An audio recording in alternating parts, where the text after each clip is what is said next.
¿Cómo están, queridos amigos? Bienvenidos a esta presentación que estamos teniendo de El Castillito de los Irlandeses. Tenemos aquí, obviamente, en el estudio a nuestros invitados, que es el escritor y el editor José Antonio Quesada. ¿Cómo estás, José Antonio? Muy bien, buenas tardes a todos los que nos están oyendo. Un saludo muy cordial y encantado de estar pues con estos grandes escritores y con estos grandes lectores. Sergio Calle, el guapo, como dice ahí. ¿Cómo estás, Sergio? Pues muy bien, aquí encantado por fin de poder hacer la presentación de la novela después de tantos problemas que hemos tenido. Se suponía que íbamos a hacer en el Cementerio Histórico de San Miguel, uno de los escenarios de la novela, después el FNAC, la Biblioteca Provincial, que por cierto también se está retransmitiendo a toda la gente de la Biblioteca Provincial de Málaga, y finalmente por lo menos estamos vivos para contarlo y muy bien de estar en vuestra compañía. ¿Y qué tal nuestro gran escritor también de género negro, Miguel Ángel Contreras? ¿Cómo estás, Miguel Ángel, desde las Canarias? Buenas tardes. Hola, buenas tardes. Pues agradecido y emocionado por estar aquí y con ganas de, como vengo diciendo estos últimos días, con ganas de hablar de la novela de Sergio y de hablar de literatura, en una palabra. Así es, a hablar de literatura, a eso venimos. Y bueno, vamos a escuchar ahora a nuestro querido editor José Antonio Quesada Montilla, que nos va a hablar un poquito de todo esto que tiene que ver con la novela, cómo fue. Vamos a dejar aquí a José Antonio y ahorita seguimos platicando los demás. Bueno, yo solamente me gustaría comentar una serie de cosas, pocas, acerca de la novela para que luego los invitados tengan tiempo de explayarse con más detenimiento. Sergio me propone hacer que le publicara esta novela. Había escrito otra anteriormente, que podríamos decir que es la primera parte de El Castillito de los Irlandeses, que es El Guardián del Cementerio. Y bueno, yo le había publicado, como sabéis también, el libro El liberalismo contado a los jóvenes, que bueno, fue nuestra primera experiencia editorial. Yo creo que él quedó contento, yo también, y por lo tanto nos animamos a hacer esta. Esta es una novela que se puede inscribir sin dudas dentro de lo que es el género policíaco, género negro también. A mí me gusta diferenciarlo, no son exactamente lo mismo, pero para no ponernos puristas ahora, vamos a decir que es género negro combinado con género de misterio. Y eso lo imbrica muy bien Sergio Calle. Y además lo hace en un lugar, generalmente este tipo de novelas y en una ambientación anglosajona. Últimamente también está de moda lo nórdico, pero él la trae pues aquí, a nuestro terruño, por así decir. Además en un sitio que uno empezaría, diría de comienzo que no es el mejor lugar como escenario para hacer una novela negra. Sin embargo, a la que uno piensa, y él nos lo explicará ahora después seguramente, a la que uno reflexiona un poco, se da cuenta de que Málaga es un lugar bastante ideal para desarrollar tramas de este tipo. A mí la novela me entusiasma por varios motivos, por su calidad literaria, por su entretenimiento que ofrece, por sus rasgos de ironía y de humor que tienen bastante durante el libro, y también porque yo he vivido en Málaga. Y todo eso me ha hecho ver la novela pues de una manera muy particular, porque conozco algunos sitios que, bien es verdad que está ambientada en los años 50, ha cambiado mucho la Málaga de aquella época a la actual, pero no deja uno pues de decir, bueno, pues si yo conozco este sitio, yo estuve por aquí en esta calle, la cafetería que dice ya no existe, pero sí en esta calle, en otra cafetería, ¿no? Entonces, él creo que eso lo ha hecho muy buen trabajo en ese sentido, de ambientación de la época también. Tiene la novela también un aporte muy interesante, que debe ser por su afición melómana, musical. Y entonces la novela realmente está muy bien cincelada, muy bien trabajada y además es muy amena. Yo la verdad es que estas novelas, que se puede decir maravillas de ellas, pero que te tienes que aburrir a las 3 páginas, pues el lector realmente pues, lo que quiere es calidad, y el que es capaz de dar esa calidad con entretenimiento, con amenidad, pues yo creo que es un gran escritor y que tiene mucho ganado. Pues yo simplemente les recomendaría en esta primera entrada, la verdad es que se acercaran a su lectura. Luego hablaremos más de ella, se va a leer un poquito para que vean que lo que yo digo aparecerá por ahí en algunas de sus renglones. Y una vez que estén con ella, yo creo que no les va a defraudar en absoluto. Excelente. Pues ahora vamos a platicar un poquito con Miguel Ángel Contreras Betancor, que nos va a dar sus impresiones sobre esta novela. Él ya la estuvo leyendo. Y bueno, Miguel Ángel, ¿qué te ha parecido lo que has leído hasta ahora? ¿Cómo estás en primer lugar? Bienvenido. Bien hallados todos. Buenas tardes a los que nos están viendo, que sé que son unos cuantos, y no se van a arrepentir. Bien, yo efectivamente la recta final del texto no he podido acabarla porque uno está también liado con cuestiones literarias, con unos cuantos frentes, y entonces, vamos, sí que le he dedicado el tiempo preciso, por lo menos, para poder afirmar que es una gran novela. Y ya dirán, vale, ¿qué va a decir este que le edita el mismo editor? Ah, pues qué bien, endogamia. Oh, pues no. Si a mí algo no me gusta, suelo mantener un discreto silencio, o por lo menos un silencio respetuoso en el graderío, y dejo que el juego continúe. En este caso no es así. El Castillito de los Irlandeses es una novela. A ver cómo lo cuento. Lo hemos apuntado incluso Sergio y yo en estos últimos días, hablando un poquito por encima. Apuntaba en nuestro editor lo de los géneros, para no entrar en disputas qué es policíaco y qué es novela negra. Efectivamente, estamos a estas alturas y todavía en el gremio no termina de estar muy claro diferenciar una cosa de lo otro. A lo mejor hay una posibilidad que sería que lo policíaco y lo negro. Bueno, imagínense un cadáver. Bueno, en la novela policíaca interesa saber quién fue el asesino, y en la novela negra lo que interesa saber es quién demonios era la víctima. Un resumen así apresurado, pero bueno, en lo que estamos. Es un texto que funde las trazas de novela negra, de novela policíaca, de texto gótico. Hay unas sutiles trazas de novela gótica. Efectivamente, Málaga ayuda bastante, la ciudad de Málaga y su historia ayuda mucho. Hay esas reminiscencias góticas. Está Agatha Christie. Yo diría que hasta Conan Doyle se deja caer en algún momento del relato. Los personajes hasta ahora, los personajes principales, están bien armados, Sergio en eso ha tenido bastante cuidado a la hora de dar el peso a cada uno de ellos. Y hasta aquí llego, porque vamos a hablar durante un buen rato de eso. Bueno.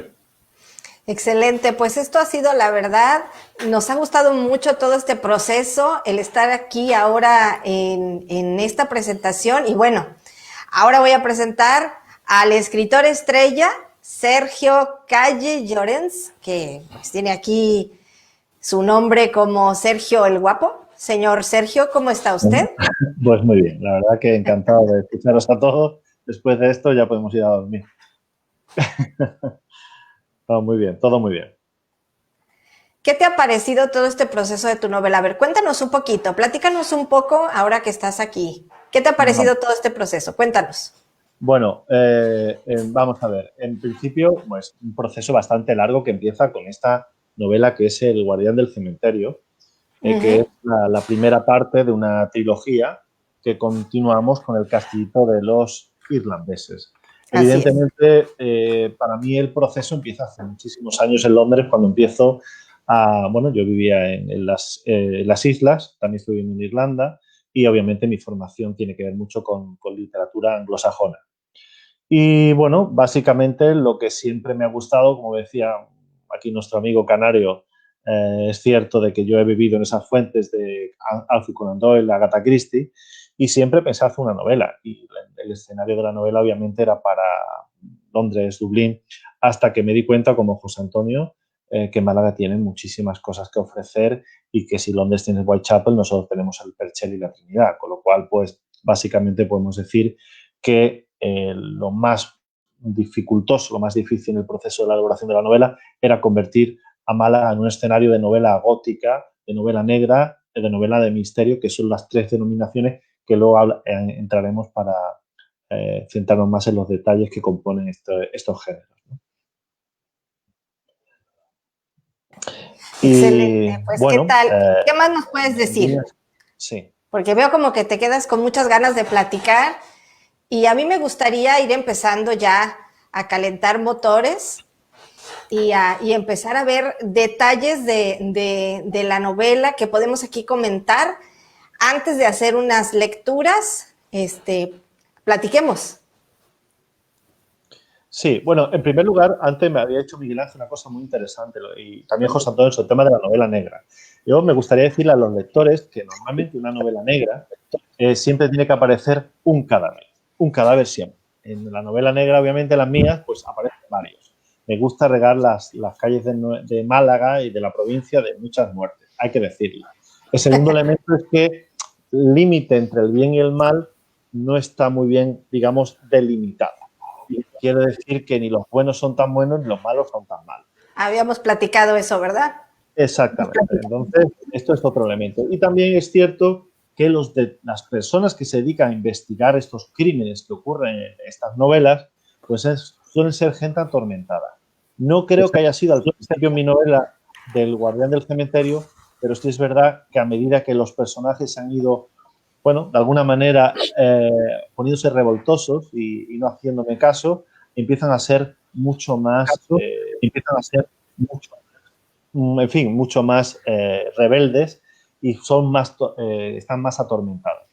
Pero luego me gustaría también el elemento más importante, que es los diálogos. Lo que hace que una novela negra sea realmente negra son los diálogos. Y es lo que yo creo que mi novela entra en esa calificativo, no sé lo que le pensarán los demás, de novela negra. Pero los diálogos son muy importantes.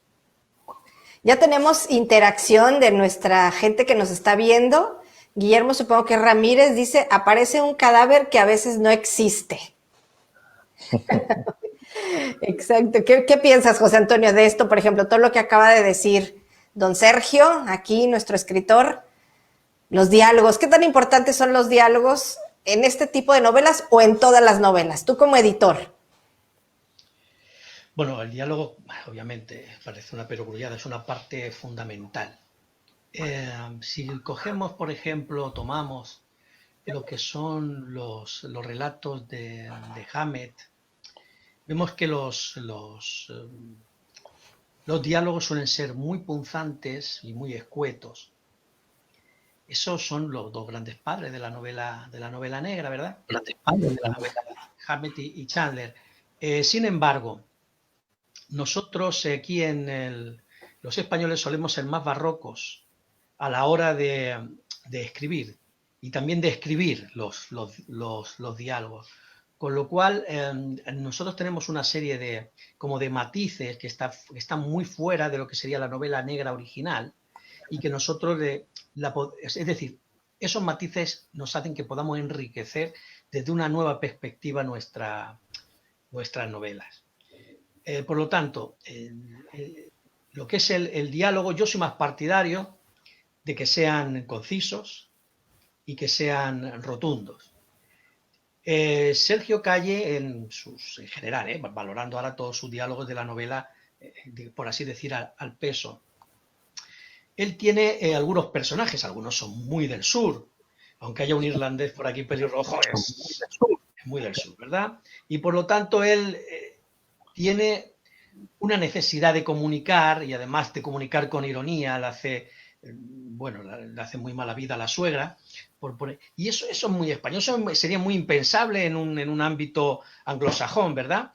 Eso yo creo que es una de las aportaciones, y además es prácticamente todo en diálogo, no hay una explicación al margen. O sea que saber manejar el diálogo siempre es fundamental. Bueno, no solamente para cualquier novela, pero es que en el género negro a mí me parece una de los puntales básicos para darle a la novela el toque que hay que darle. Una pieza clave es un diálogo bien estructurado, un diálogo que sea coherente, un diálogo que nos lleve y que no nos tenga ahí vuelta y vuelta y a la hora de leer dices, sí, ¿qué quiso decir? ¿Verdad? A pesar de poder tener a lo mejor una manera de escribir, dependiendo, ¿no? Que si es muy localista o tenga ciertas formas de hablar, creo que finalmente tiene que saber comunicar para el lector, ¿no? Miguel Ángel, ¿tú qué piensas de la estructura de la novela negra de Sergio? Lo que has leído hasta ahora, ¿qué te ha parecido? Coincido con la última, bueno, casi todo, pero con la última parte que apuntaba José Antonio, los diálogos. No se pierde, no necesita yo qué diablos ha dicho con respecto a la madre política, suegra comúnmente llamada, lo que dice O'Donnell, ¿no? El agente pelirrojo, ¿no? Que es español desde la primera hasta la última sílaba.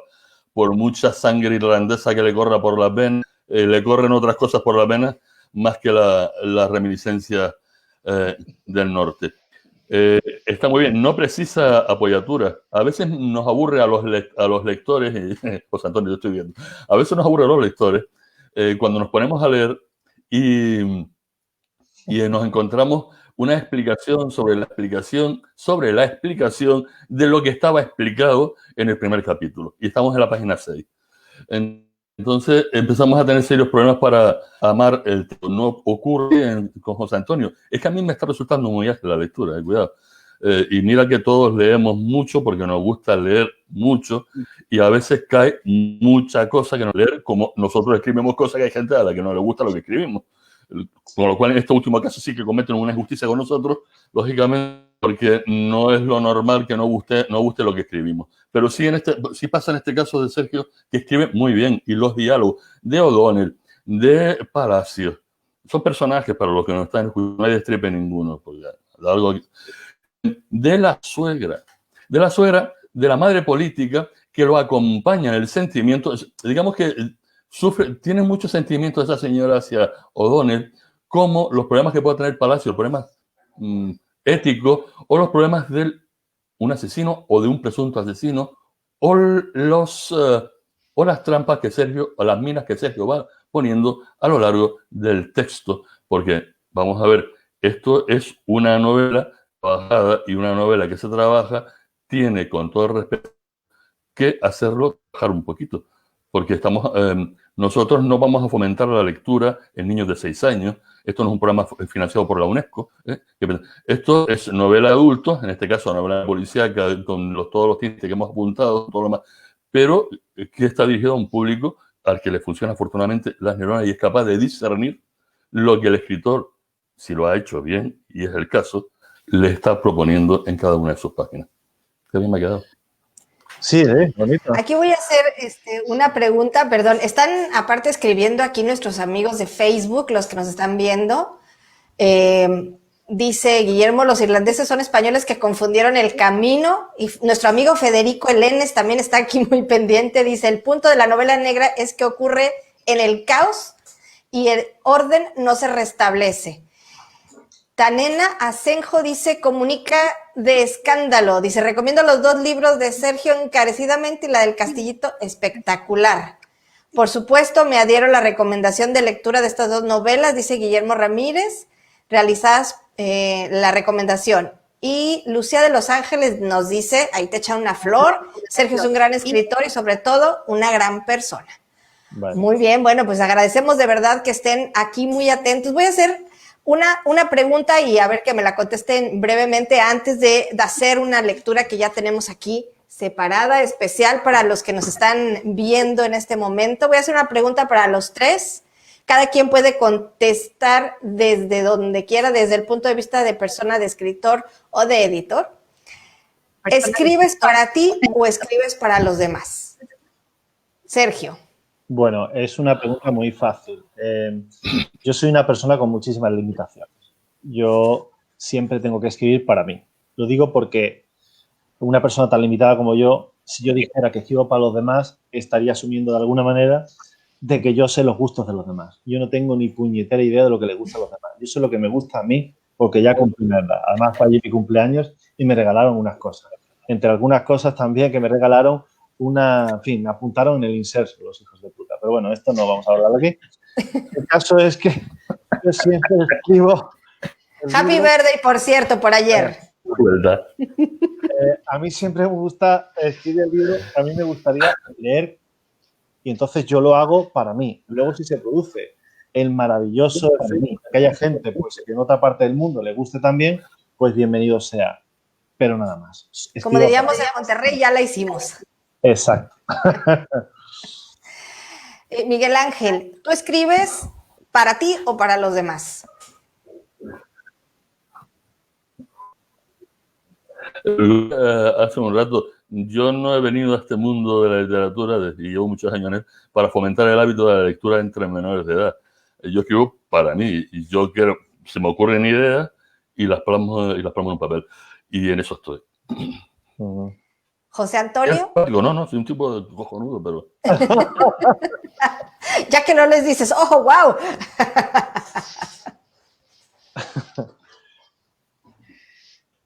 José Antonio, ¿tú escribes para ti o escribes para los demás? ¿O escribes para ambos públicos?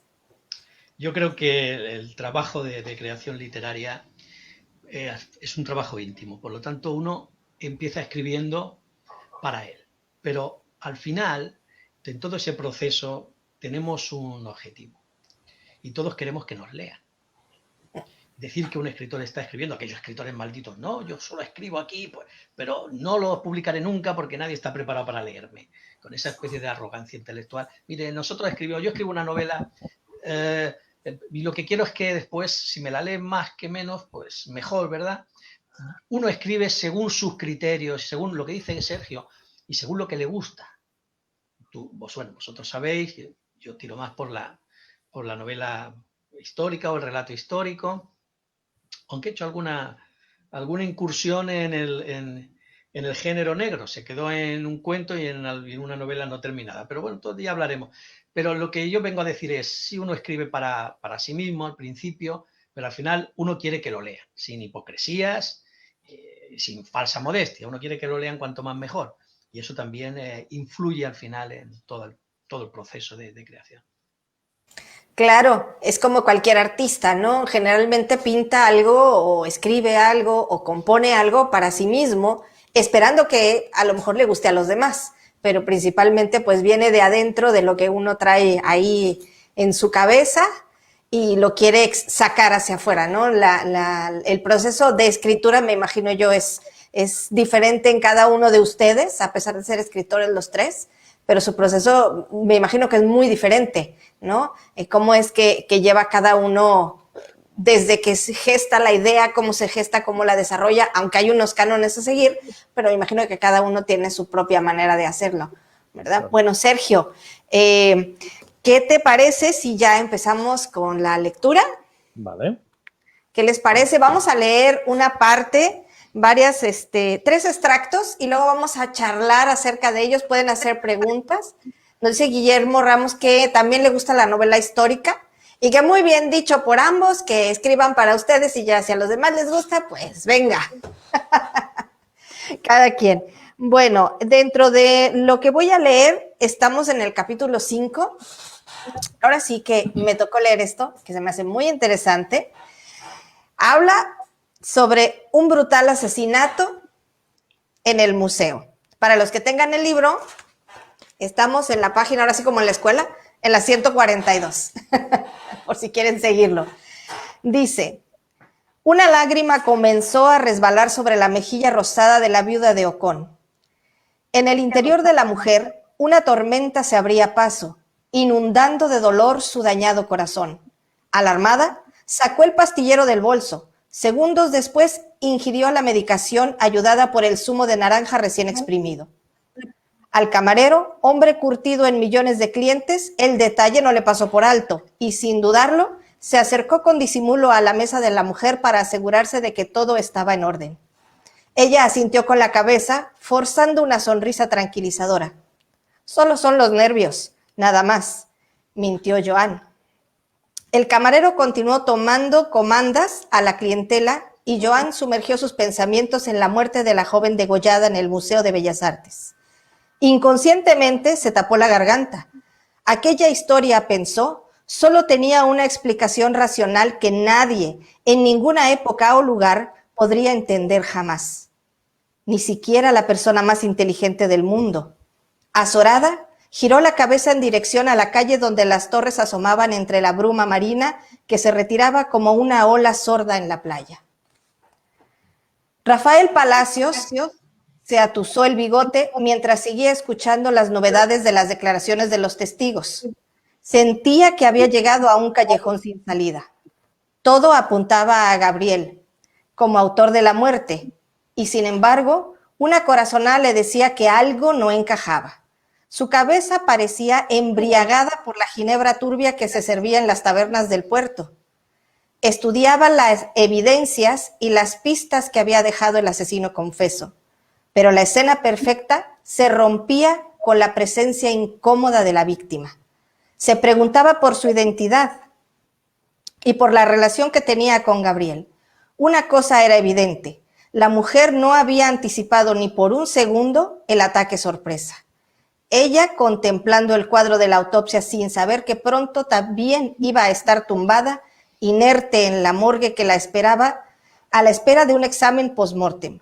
Palacios se concentró en la evidencia conductual de hecho delictivo y en las acciones que el sujeto activo había realizado para consumar el delito.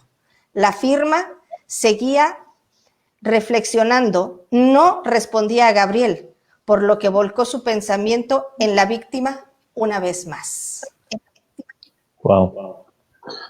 Muy bien. Me quedo así como que, ¡ay! ¿A alguien más le ha sorprendido esta escena?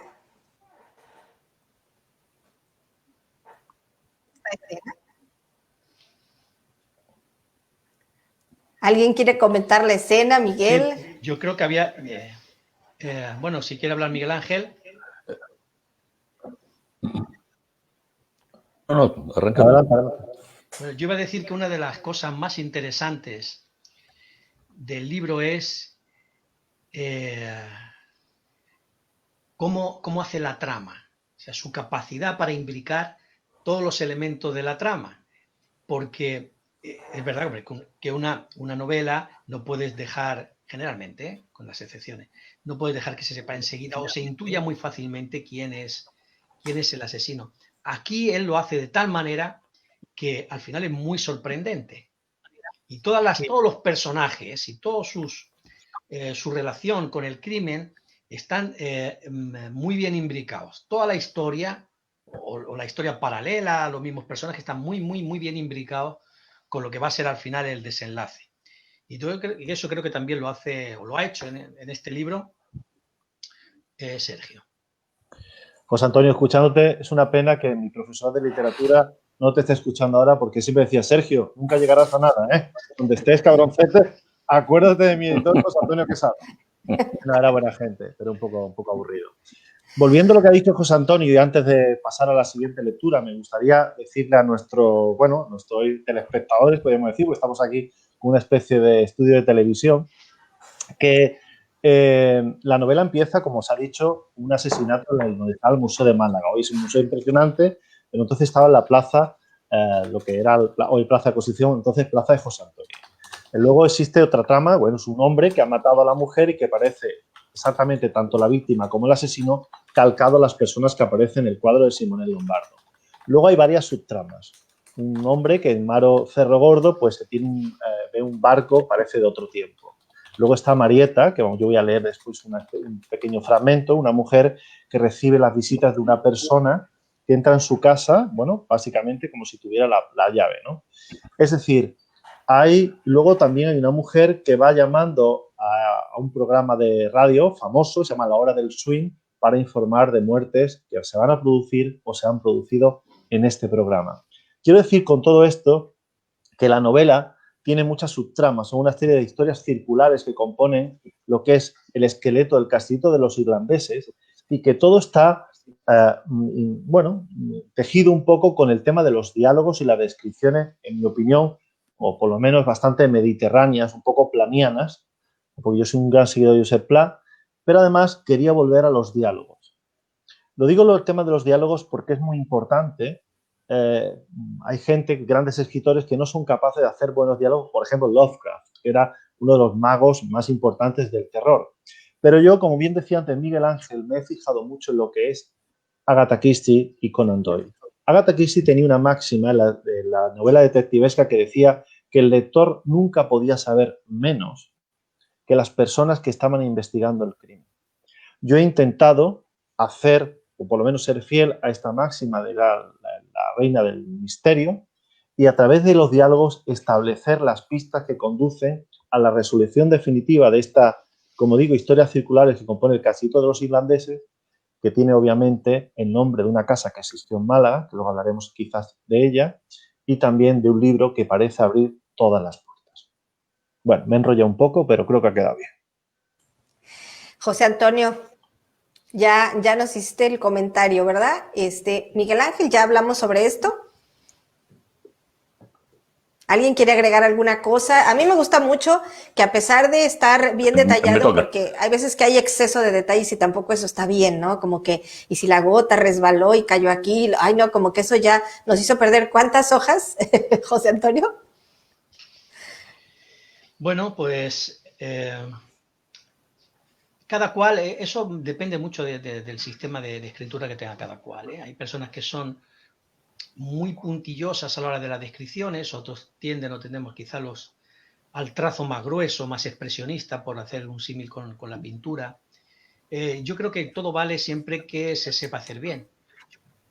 Hay gente que necesita para contar una cosa, pues no sé, voy a poner un ejemplo de una novela de estas así bastante famosas últimamente, una serie en la que, bueno, empiezan dos espadachines a pelear y en la página 25 siguen peleando. Bueno, pues eso, o lo sabes hacer, o sería un desastre. Claro. Porque claro, entonces, cada uno tiene que elegir ese camino. No es una cosa sencilla y que le puede parecer que alarga la lucha. Uno puede decir, alarga la lucha porque es que realmente no sabe qué va a contar. Cuando alguien extiende mucho una escena, y muchas veces porque realmente no la tiene resuelta. Y eso da, es decir, cada palabra que tiene que tener un libro tiene que aportar algo a la historia. Claro. Lo que sea, un paso adelante pequeño. Si ese paso adelante, y eso es un consejo que siempre se le doy a los que empiezan a escribir, porque presentan sus obras y estas cosas a las editoriales. Todo lo que no te ayude a a avanzar en la historia es que te está sobrando. Tienes que cortar. Que la palabra. Y entonces eso también hay que... Pero cada uno tiene que tener también su propio estilo, saber lo que quiere contar. Es decir, una persona puede hacer perfectamente una novela, pues que a lo mejor de 200 páginas, que esa novela resuma a lo mejor una escena de 5 minutos o de media hora. No sé, estoy pensando en 5 horas con Mario. Entonces son 5 horas. Por ejemplo, Claro. no hay nada más que eso. Ahora, ¿eso quién lo puede hacer? Son 5 horas. El maestro. Claro. Un gran maestro. Entonces, por eso digo, no se puede, a mi juicio, no se pueden poner, digamos, reglas generales rígidas porque cada cual que opte lo que haga, pero que lo que haga lo haga bien. Claro. No. Y lo bien que lo ha hecho nuestro escritor Sergio, porque la verdad, en ese poquito pedazo de la novela que leí, que no son ni 2 páginas, la verdad que a mí me ubicó perfectamente bien en el sentimiento, en lo que estaba sucediendo, en que veo claro pero no veo claro, en cómo se sentía la mujer. Entonces yo creo que para mí eso está perfectamente bien delineado y me ubicó en mi imaginación y llegué a ese lugar que yo creo que Sergio buscaba que llegáramos, ¿no? ¿Cuál es el otro extracto que les gustaría leer? Sergio, ¿lo tenías definido? Sí, bueno, yo voy a leer un extracto sobre un poco la trama que viene de Marieta, ¿vale? Marieta es esa mujer que vive en una casa, en una finca de los Montes de Málaga, ¿vale? Dice así: Marieta degustó las últimas notas musicales del Claro de la Luna de Beethoven que flotaban en perfecta armonía por el salón de la vivienda. Una composición azucarada que hinchó el pecho enamorado de la señora. Luego el sonido estridente del agua que la atropelló a la realidad. Su marido, simplemente, no estaba allí. Desconcertada por completo, entró en la cocina. Allí reposaban los restos de unos salmonetes y una ensalada malagueña casi sin tocar. La escena le produjo una confusión absoluta, ya que su esposo jamás había cocinado un plato. De la cocina pasó al comedor y de esa habitación a los dormitorios, pero allí no había ni rastro de él. Y si no había sido su marido la persona que había cocinado y el que había puesto en marcha el gramófono, ¿quién? Porque en la casa no había nadie. En un susurro le llamó por su nombre sin obtener respuesta. Quería que la angustia que le atravesaba el pecho acampara, pero el sonido de una puerta al cerrarse la hizo acantonarse en el dormitorio. El pánico fue en aumento cuando descubrió que en la mesita de noche lucía la fotografía de una mujer completamente desconocida para ella. En ese instante, oyó unos pasos que se acercaban y, sin pensárselo 2 veces, se escondió en el fondo del armario. No acababa de acomodarse detrás de unos sombreros cuando el intruso abrió la puerta de la habitación. Marieta elevó una oración al cielo de donde caía una tromba que inundaba los arroyos que descendían desde las montañas hasta las cuencas. Y ya está. Wow, pues sí. A mí sí me ubica perfectamente en todo lo que está diciendo. ¿Qué te parece, Miguel Ángel, lo que nos acaba de leer Sergio? Bueno, allá voy. Varias cosas. La primera, estaba yo pensando sobre lo último que dije. No me retracto en absoluto, no, porque no tengo ningún motivo. Pero sí hay un aspecto cuando yo decía que uno no escribe para que los demás... O sea, uno escribe porque le gusta y escribe lo que entiende que le gusta, la trama o la historia que inventa, y por supuesto espera que los demás, que los lectores, pues se abalancen sobre el texto y lo lleven bajo palio a lo ancho durante mucho y que el editor reciba encargos para seguir imprimiendo hasta como si no hubiera un mañana. Y lo digo con el humor que me caracteriza, pero con la sinceridad que también está. Y claro. Yo lo que no defiendo es el onanismo literario. Es por si acaso alguien pensaba que cuando yo digo, no, es que yo no escribo para fomentar, no, ni tan claro. Eso por un lado. El onanismo literario puede estar muy bien, pero no es mi estilo. Bien, de Sergio me sorprenden varias cosas, positivamente. Y es el trato exquisito que le da a la palabra, al español. Veamos. Hay una frasecita, porque también hay varias, bastantes, la verdad. No te preocupes que no voy a algunas que me han encantado, que recomiendo cuando se lea. Esta es una de ellas. A ver si no se me va el santo al cielo. Por ejemplo, los policías nadaban en una mermelada de conjeturas.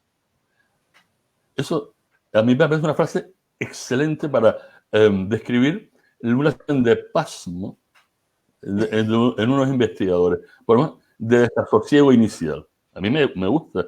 ¿Pero por qué? Porque es que hay una prosa poética en el texto de Sergio, hay una prosa poética que va poquito a poquito apoderándose de a quien le guste la literatura. Y otra más, y no voy a ir muchas allá, que, por ejemplo, el viejo gramófono comenzó a sonar evocando recuerdos suspendidos entre la luz de la memoria y la bruma del olvido. A mí es que me engancha. Yo aplaudo con todas las partes de mi cuerpo cuando me encuentro con un texto en el que dejan caer estas perlas literarias que confirman que el español es una de las mejores, de los mejores idiomas que el español escrito es una maravilla, lo sabemos tratar adecuadamente, que no siempre es el caso, en el que yo me incluyo. Ya luego me castigaré en privado con el correspondiente martillo que tengo con unas tachas para sangrar. Pero efectivamente, es una maravilla a este hombre. Es muy interesante lo que dice Miguel Ángel y también lo ha dicho José Antonio, porque antes el tema de lo que es, hoy se ha puesto muy de moda el tema de lo nórdico, ¿no? La literatura nórdica, escandinava, etc., ¿no? Bueno, novela negra es buena, pero creo que en España y en español, básicamente, porque viene también del otro lado del Atlántico gente muy, muy, muy buena. Y bueno, tenemos gente, no solamente nosotros, que está mal que lo digamos nosotros y tenemos que ser modestos, pero hay mucha muy buena literatura en español en este género y tenemos también que defender un poco lo nuestro, la verdad. Excelente. Somos solamente como unos 600 millones de personas que hablamos de esto. Solamente unos 600 millones. Vamos, cada minuto comparado con... Vamos a leer, ¿les parece? La tercera está claro que el suajili puede... El suajili, sí. Sí, tenemos ahí una tercera lectura como para cerrar este círculo sin develar demasiado o desvelar esta parte del libro, pero que sí nos puede enganchar, ¿verdad? Para su lectura. Y luego te vamos a preguntar, Sergio, o me gustaría preguntarte tu relación, el primer libro y que es una segunda parte, y si se pueden leer separados, se tienen que leer juntos, pero eso ya lo vemos después de la siguiente lectura. ¿Listos? Esta lectura la va a hacer Miguel Ángel, ¿verdad? Sí. Yo leo lo que me han dicho que tengo que leer, ¿eh? Yo aquí no leí. Vale. Perdón. Ahí va. Siguió iluminando todos y cada uno de los recovecos del interior del panteón. Allí no había ninguna presencia humana. Con la niebla le había sido imposible reconocer de la familia que estaba enterrada en el mausoleo. El sobresalto con la rama sobresaliendo de la compuerta había hecho el resto. El policía respiró al tiempo que giraba a subir por los escalones que le alejaban, y para siempre, de aquel triste y oscuro lugar. En el ascenso tuvo tiempo de sentir teñidas de sepia que apuntaban a sueños robados por el beso de la muerte. Deje que yo cierre la puerta de la cripta que me ha dado un susto de muerte, confesó Urresti. ¿Cómo? El jodido viento. Al cerrar las portezuelas de la cripta, unas notas musicales surgieron de las profundidades del panteón funerario. Eran unos acordes siniestros que aterrorizaron a los dos policías. Parece obra del diablo. Hay que bajar, ordenó Palacio sin mucha convicción al tiempo que volvía a tomar la pistola. Las portezuelas se abrieron y los agentes penetraron en el territorio de la muerte. Paso, las notas musicales llegaban con más nitidez para rasgar la noche de desasosiego. Poco a poco, la musiquilla se fue colando en el alma de los y sin pedir permiso comenzó a paralizarles. Un terror atávico que hizo el corto descenso una tarea ardua y larga en el tiempo.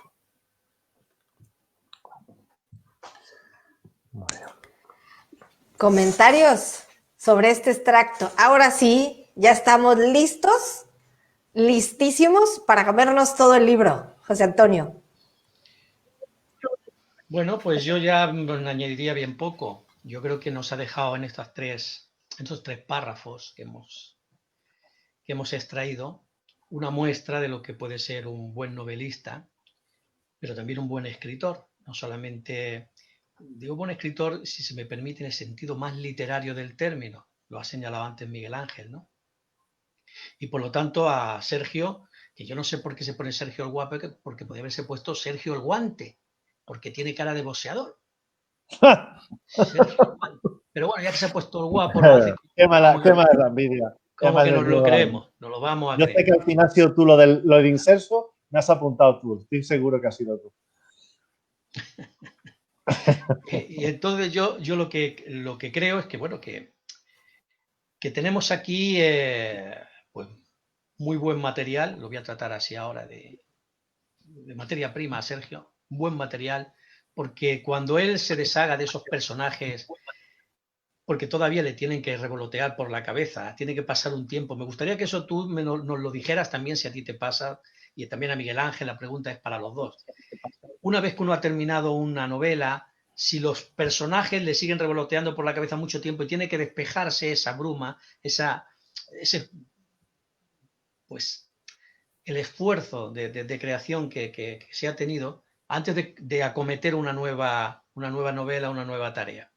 Yo últimamente lo que hago es que si escribo literatura, luego paso al ensayo y entonces voy alternando. Yo me limpio bien en ese sentido. ¿A ti te pasa estas cosas, Sergio? ¿Qué me cuentas?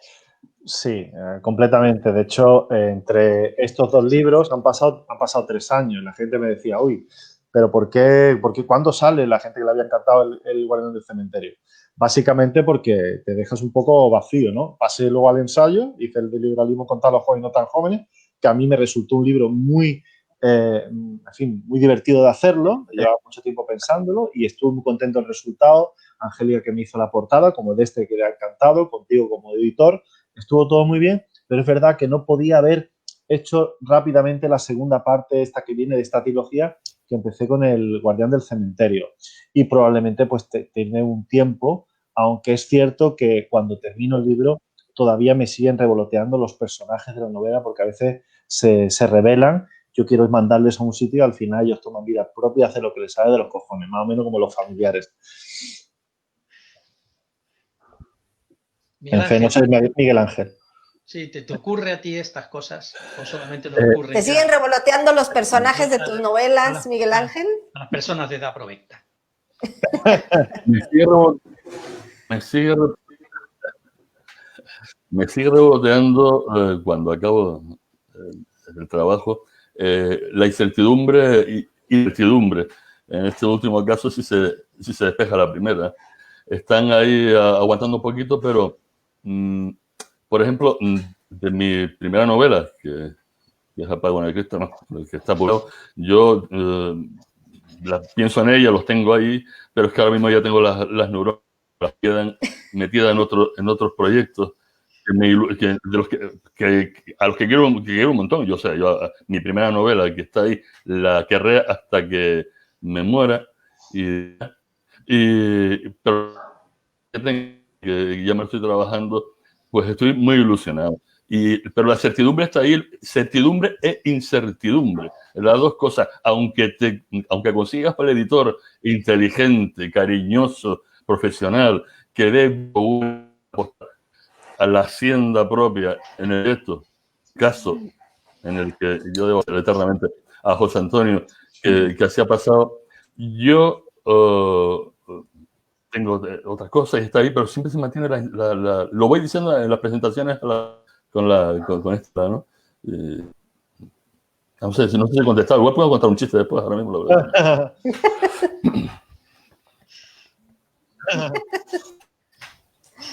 Bueno, vamos a tener ahora un momentito para leer lo que vamos a tener ahora nuestros amigos que nos están viendo en el Facebook. Bueno, han puesto varios comentarios. Uno dice, Guillermo Ramírez dice, bueno, como Ian Fleming con James Bond y sus novelas, el juego de golf contra Goldfinger, dice que tiene un montón de páginas, hablando de la cantidad de páginas que puede tener una novela que mientras funcione y la gente la lea, pues venga, ¿no? Bueno. Y luego Tanena nos dice, cuando leí ese trozo, es el último trozo, creo yo, que habla de eso, que estás leyendo, sentí verdadero terror. La escena del cementerio es bestial. Y luego por ahí, Guitarras, Sepol nos dice, y porque no es guapo, hablando del tema ahí que se hizo, y la polémica, si Sergio el guapo, que si el guante, que si no sé qué tanto, bueno, yo no sé ustedes, ¿verdad? Y luego nos pregunta aquí, Tanena, también, que para cuándo el siguiente libro de Sergio el Guapo.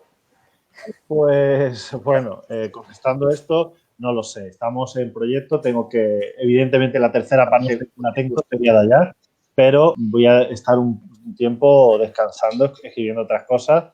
También hay que decir que tengo una sección en Radio Nacional de España, Espacio en Blanco, que escribo de cosas de misterio y hablo de cosas de misterio y me quito un poco de tiempo, aparte de otras cosas profesionales que hago. Pero bueno, vamos a esperar por lo menos un añito, ¿no? Vamos a esperar ese tiempo, a ver qué es. Que tenga su año de vida el Castillito. Exactamente, qué menos. Gema Jiménez Bau nos dice, la novela se lee de una atacada, engancha desde el principio. Solo el autor es capaz de escribir una novela negra integrando momentos de humor. Hemos hablado de los momentos de humor, aparte de novela negra y que está bastante tétrica la novela y todo, que tenga todavía ese elemento de humor que le da como, me imagino yo que es como el chocolate con sal, ¿no? Que te estás comiendo el chocolate y de pronto te sale ahí un grano de sal y hace que explote en tu boca el sabor. ¿Qué nos puedes decir de eso, de meterle humor a la novela? Básicamente, los personajes en esta novela, en esta trama también tan compleja, porque es cierto que, es más compleja que Guardián del Cementerio, los personajes se tienen que ver con unas situaciones muy complicadas. No solamente para resolver los crímenes que se están produciendo en la ciudad o en la provincia, sino también personales. Entonces, una buena forma de luchar contra ellos es tirar de ironía. En eso el maestro es O'Donnell. También Palacios va haciendo sus pinitos y el resto los mismos. Todos los personajes buscan y usan esa ironía porque la ironía, evidentemente, es señal de inteligencia. Y me gustaría decir algo más sobre el tema de los personajes. Yo creo que cuando un personaje está bien trazado, lleva un poquito de cada uno de los lectores que se acercan a las novelas. Y esto yo intento, de la manera de lo posible, según mis posibilidades, que los personajes de la novela tengan algo de cada uno de nosotros, porque no somos ni buenos ni malos, sino todo lo contrario. Sí, hablábamos de eso, que ni el malo es tan malo ni el bueno es tan bueno, porque si no, eso no es ni creíble siquiera, ¿verdad? Ya no estamos en la época de las novelas de los 80s, en donde la mala era mala, malísima, pero mala. Era hasta verde, ¿verdad? Casi.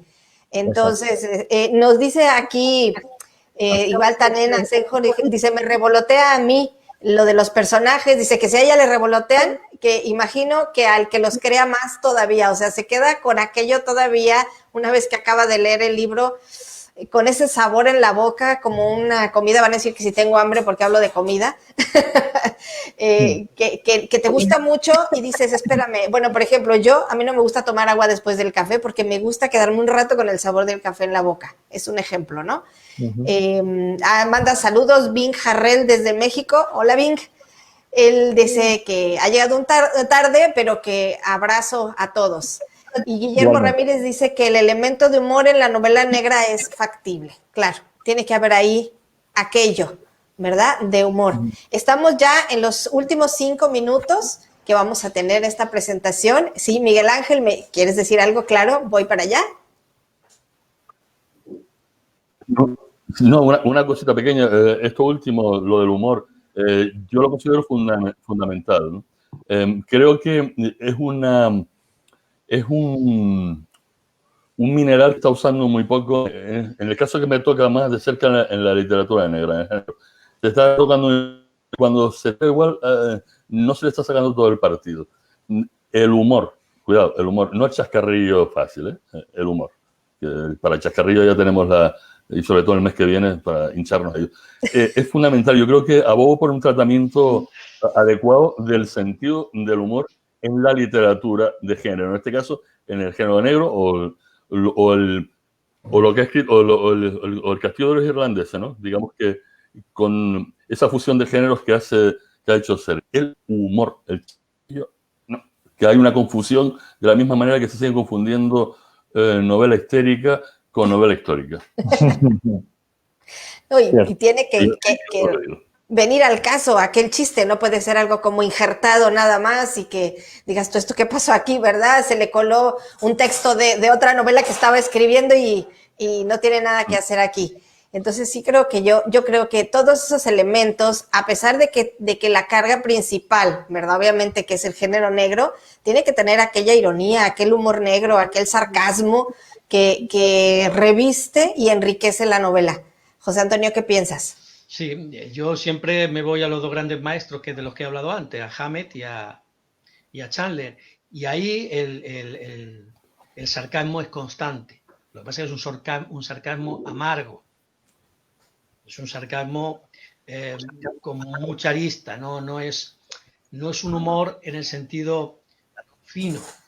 Por supuesto no hay chascarrillos, pero es un humor muy amargo. Es porque los personajes, yo creo que esto Elenes, que antes se ha comentado, es lo del caos y que eso no varía en lo que es la resolución de la novela. Es decir, el género negro tiende un poco al derrotismo, ¿no? A la fatalidad. Y aún así se sigue peleando, ¿no? Yo creo que eso es el gran mérito de los héroes del género negro. Pero yo creo que el sarcasmo más jovial, aquí como en Málaga pues se tiende más jovial, porque el que lea el libro cuando O'Donnell se pone enfrente a la suegra, eso es un sarcasmo jovial, no es un sarcasmo amargo, porque le hace de todo a la pobre mujer. Y eso sería impensable, yo pienso, en otras latitudes, y no sería la novela igual entendida, salvo que conozcan la idiosincrasia más mediterránea. Sí. Así es. Sí, es cierto, pero también hay que decir que en el norte, antes decía uno de los que estaban viendo esto, que los irlandeses eran españoles que se habían perdido el tren al norte.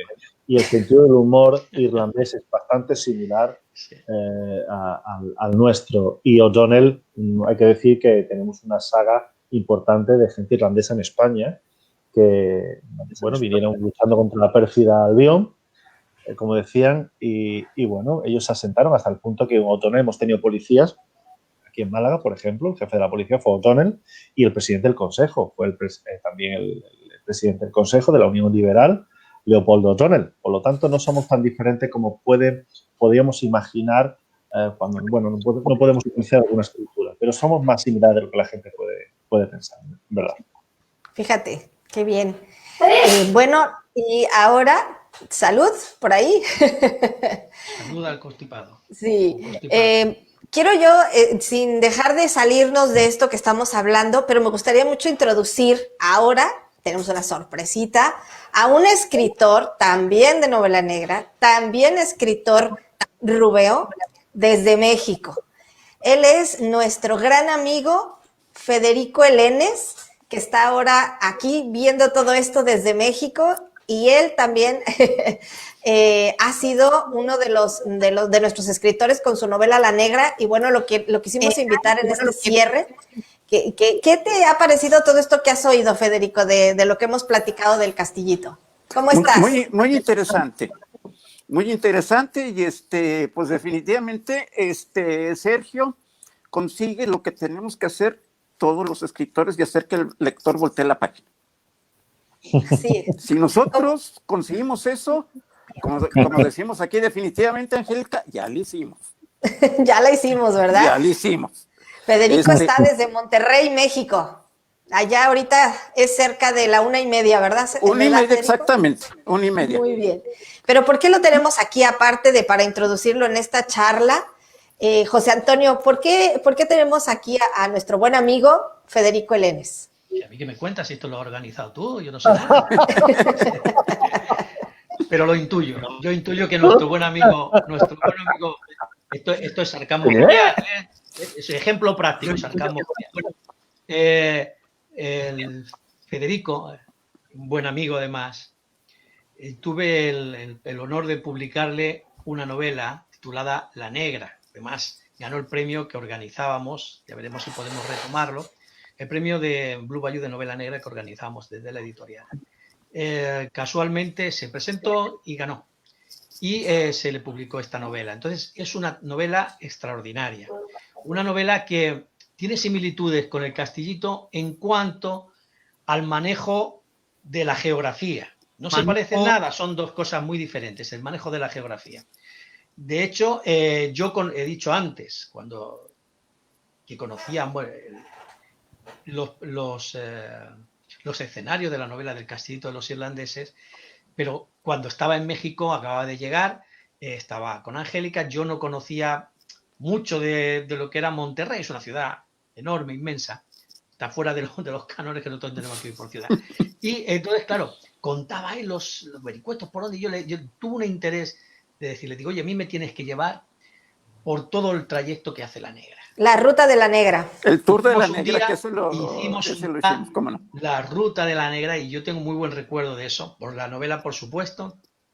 Yo creo que es una novela, bueno, que está todavía en el mercado y que ahora sí hay gente de México que nos está oyendo, también debería hacerse su apunte para intentar leerla porque está por Amazon, en digital, en papel, en fin, que se puede todavía conseguir. Y por lo tanto va a tener una visión muy particular de ese Monterrey que Angélica y yo pues, le tenemos ese aprecio especial. Ella más que yo, pero ella ya me entiende, son motivos muy sentimentales hacia Monterrey. Me hacen una pregunta que se la voy a hacer yo aquí ahora a los 4 y brevemente me dicen cada uno, ya para terminar esto. Pregunta, Tanena igual, ¿de dónde sale tanta inspiración, Sergio? ¿De dónde te sale tanta inspiración? Bueno, yo es que nací con talento, no. Pues no sé, yo me imagino, creo que para escribir cosas tiene que haber, unirse 3 elementos. En primer lugar, tienes que haber vivido mucho. Para hacer una buena historia, tienes que haber vivido muchas historias tú. Segundo, haber leído mucho. Y luego, tener cierto talento a la hora de plasmar en el papel las ideas que tú piensas. Con estos 3 elementos, uno le puede pues crear algo que la gente puede llevarse a la boca y posiblemente ahora una noche como esta, que aquí está cayendo la lluvia, pues son, en fin, pues son perfectas para leer junto, bueno, con una mantita o junto al fuego, etcétera. Pero creo que eso son 3 cosas. No sé lo que pensarán aquí el resto de mis compinches, pero yo creo que Federico, ¿a ti qué te inspira? ¿De dónde sale tu inspiración? Mira, viene de todas partes. Yo tenía un maestro en la preparatoria, ya hace un poquito de tiempo, por eso no fue ayer, que decía, las ideas están en el aire, nomás hay que pescarlas. Y de repente te llegan y hay unas ideas que funcionan, hay otras ideas que a lo mejor se quedan ahí guardaditas y después brotan, pero luego tampoco me gusta analizarlo demasiado, porque luego me puede pasar como a 100 pies. Al 100 pies le preguntaron, oye, ¿cómo no te haces bolas cuando estás caminando? Y se quedó ahí pensando en el camino porque ya no pudo caminar. Entonces, pues simplemente llegan y uno las trata de desarrollar. Lo que sí siento que es muy importante es que esa idea que te llega la tienes que desarrollar tú sentado en tu silla, frente a tu computadora o frente al papel, si eres old fashion, chapado a la antigua y todo escribes con pluma y papel, como seas bueno, pero lo tienes que hacer ahí es donde se te va a desarrollar la idea. Miguel Ángel, ¿tú de qué te inspiras? ¿Qué te inspira a ti? Bueno, que somos el cine que vemos, somos la música que escuchamos, somos la radio que oímos y sobre todo la vida que vivimos. El conjunto de todo ello, la amalgama de todo ello, nos produce, bueno, tenemos la capacidad para producir monstruos y esos monstruos dominados, supuestamente, los llevamos al papel y creamos historias para el deleite nuestro y de quienes se van a abalanzar sobre el texto y admirarlo eternamente. Si no se lee, difícilmente se podrá disfrutar de la literatura. Que será casi imposible escribir. Cuando alguien dice, quiero ser escritor, me voy a poner en un taller de creativa, la primera pregunta es, ¿y tú?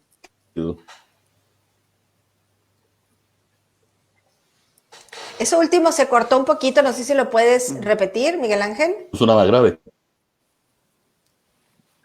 Sí, se nos está cortando un poquito la... Sí, cuando Miguel. escuchas por ahí, ves, oye, yo quiero ser escritor. Ah, Vale, ¿se me escucha? Ahora, sí. ahora. Sí, ya. Decía que cuando... Vale. Decía, todos somos testigos del afán de mucha gente por convertirse en escritor. Y yo recuerdo que escritor no es obligatorio.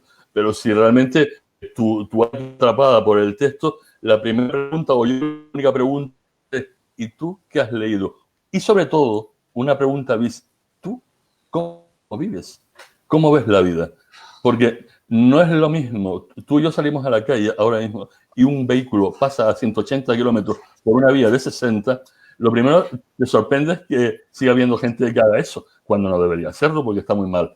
Pero eres capaz igual de volver a casa luego y crear una historia.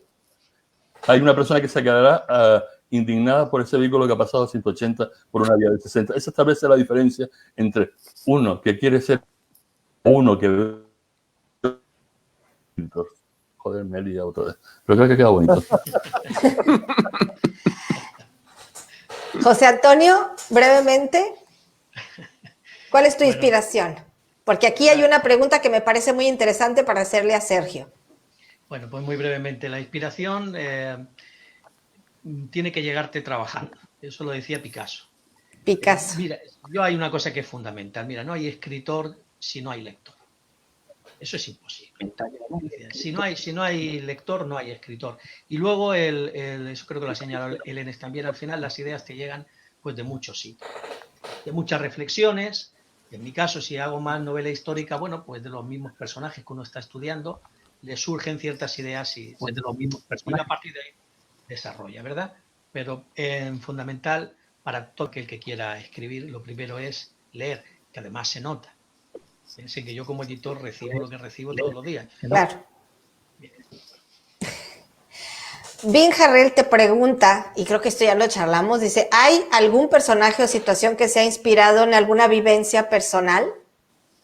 ¿Eso es para mí? Sí. En el castillito. No, ¿Risa nerviosa? Si quieres contesto yo por ti, Sergio, no sé. No, yo sé lo que vas a poner. Contesto yo por ti, porque yo no sé si hay una vivencia personal, pero sí que te gustaría ser granuja. No. Yo O'Donnell. no. A ver. Cuando, a ver si no me centro. Cuando yo soy una persona que se sorprende por muchas cosas, ¿no? Y una de las cosas que más me sorprende es la capacidad que tiene la gente de tomarse en serio. La gente se toma muy en serio. Entonces, yo siempre, cuando está en una reunión de trabajo y la gente empieza así a decir lo serio, lo buenos que son, que grandes trabajadores, mi mente no para de funcionar. Entonces, mi mente crea muchas situaciones que a lo mejor yo no he hecho, pero me gustaría haberlo dicho, ¿no? Muchas de las cosas que dice O'Donnell me hubiera gustado hacerlas. Por ejemplo, típica cosa, pues, que dice O'Donnell, yo muchas veces la he dicho. Pero hay muchas cosas de la novela que sí. Eso sí, no me he visto, afortunadamente para mí, involucrado en un crimen, pero claro, todos los personajes siempre tienen el escritor. Pero en cualquier caso, sí, alguna cosilla sí me ha pasado y que tiene que ver sobre todo en cosas de cementerio. Que como dice O'Donnell, lo peor no es ir a un cementerio, sino quedarse. Claro.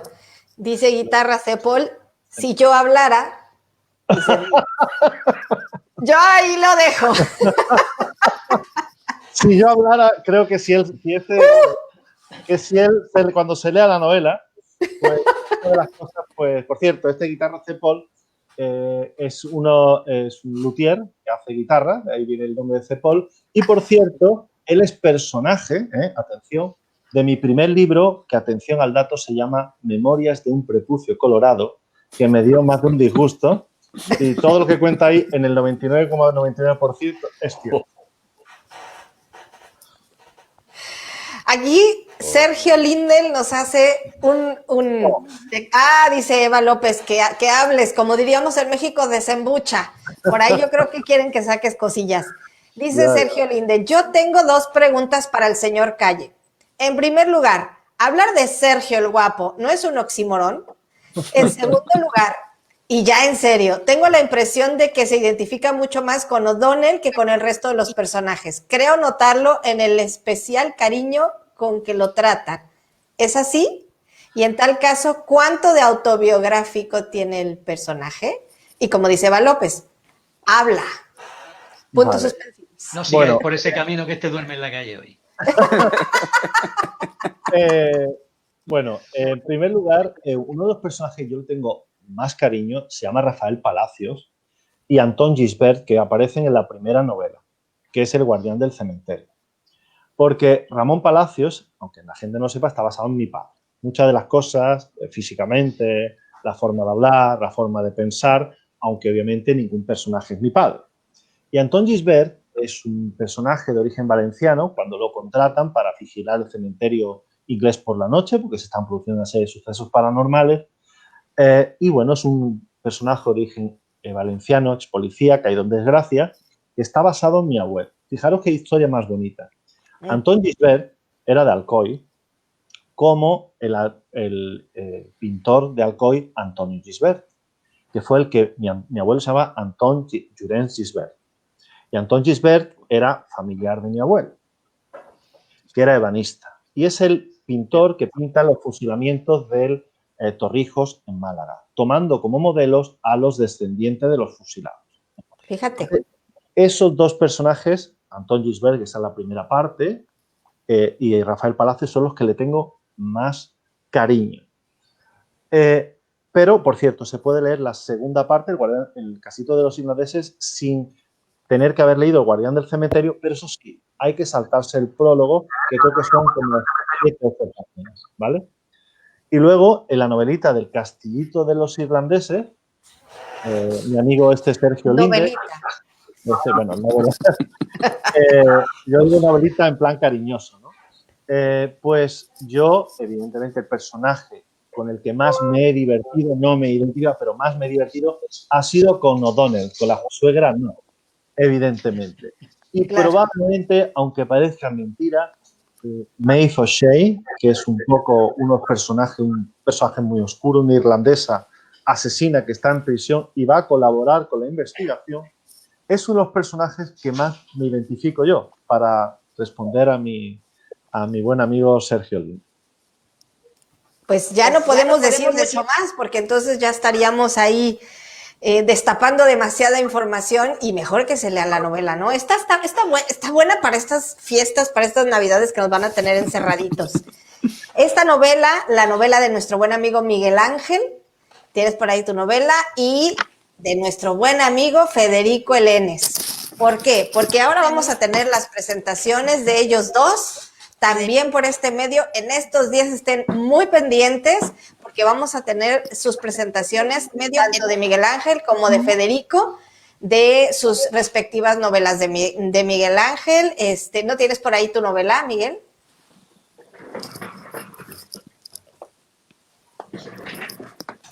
Y Federico, ¿tienes por ahí tu novela? Aquí está. Apagón en la cripta y La Negra. Aquí está La Negra. Ahí está. Me falla la puntería, pero ahí está. Excelente. Pues anoten, próximamente la fecha lo vamos a poner en la página de presentaciones. Así es, de presentaciones. Vamos a tener ahí las fechas para las presentaciones. También nos va a acompañar Sergio, también nos van a acompañar Federico. Va a ser un panel muy bonito, José Antonio, y vamos a volver a estar con esta charla tan buenísima que hemos tenido hoy. Guitarras, Sepol nos dice por último, Eva, solo hablaré en los bares y con Sergio presente. Tenemos tantas cervezas pendientes. Oye, si me permite una Sí, adelante, Miguel Ángel. Sí, bueno, en presentaciones, por supuesto, la que va a organizar se va a organizar aquí, pero yo tengo una ahora el próximo viernes, el día 4 de diciembre. Me han invitado al Festival de Tenerife Noir, Festival de Género Negro, que se Ajá. celebra en Santa Cruz de Tenerife. Y el próximo viernes a las 5 de la tarde, hora canaria, si alguien está por Canarias, y concretamente la isla, pues yo vivo en ella. También lo Pues vamos a poner en la página, si nos permites, Miguel Ángel, lo ponemos en la página para que tengan la información. Sí, sí, lo ponemos en la página de presentaciones literarias para que la gente esté atenta. Editor, José Antonio, ¿algo más que nos quiera agregar ya para terminar esta transmisión? Que la verdad me he divertido mucho y ha sido muy interesante. Me ha gustado mucho.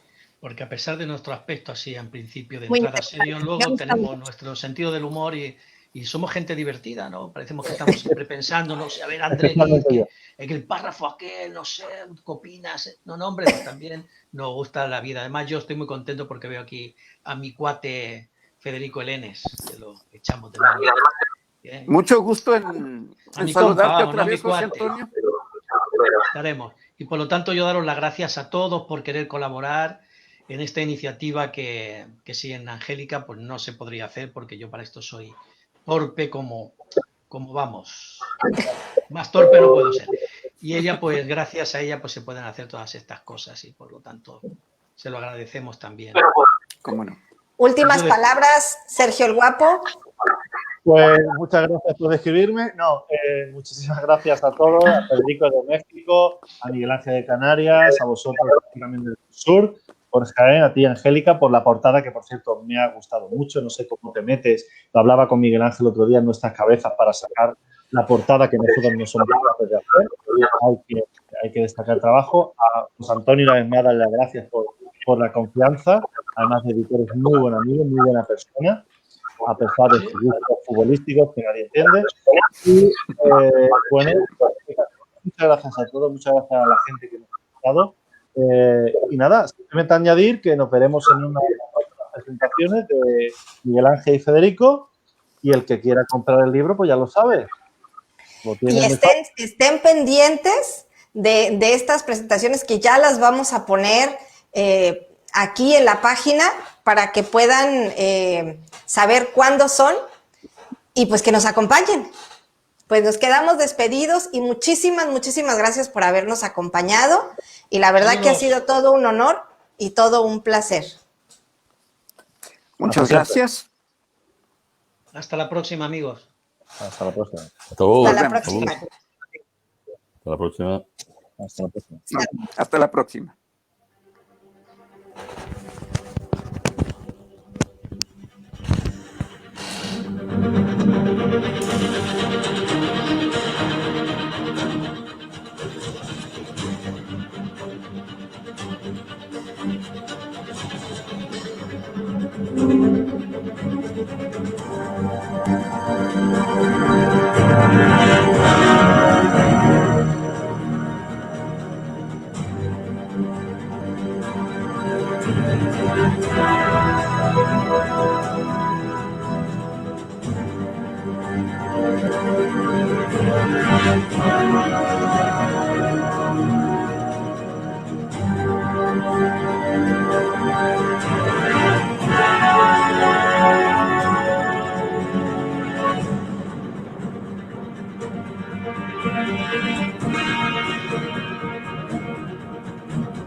Thank you.